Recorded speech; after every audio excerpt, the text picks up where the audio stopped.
ইরানের ৩টি পারমাণবিক স্থাপনায় মার্কিন হামলা, ট্রুথ সোশ্যালে ডোনাল্ড ট্রাম্পের পোস্ট।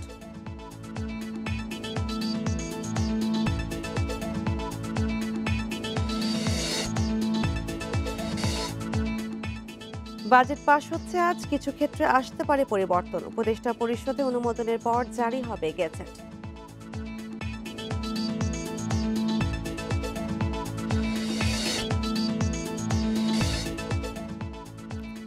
নিবন্ধনের জন্য আজ আবেদন করছে এনসিপি, প্রায় সব শর্তই পূরণ হয়েছে দাবি দলের।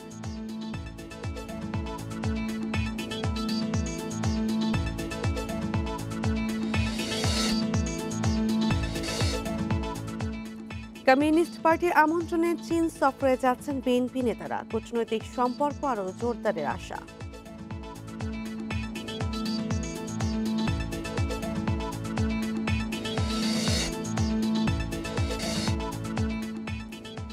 বেলা 12টার মধ্যে ঢাকা মেডিকেল কলেজের হল ছাড়ার নির্দেশ, প্রত্যাখ্যান শিক্ষার্থীদের।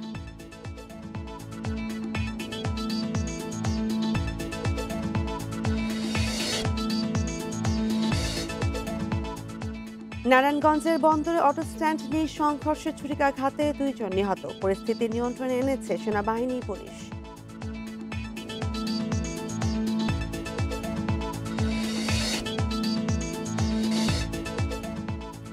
ক্লাব বিশ্বকাপের শেষ মুহূর্তের গোলে ইন্টার মিলানের প্রথম জয়, জাপানের রেড ডায়মন্ডস হারল 2-1 গোলে।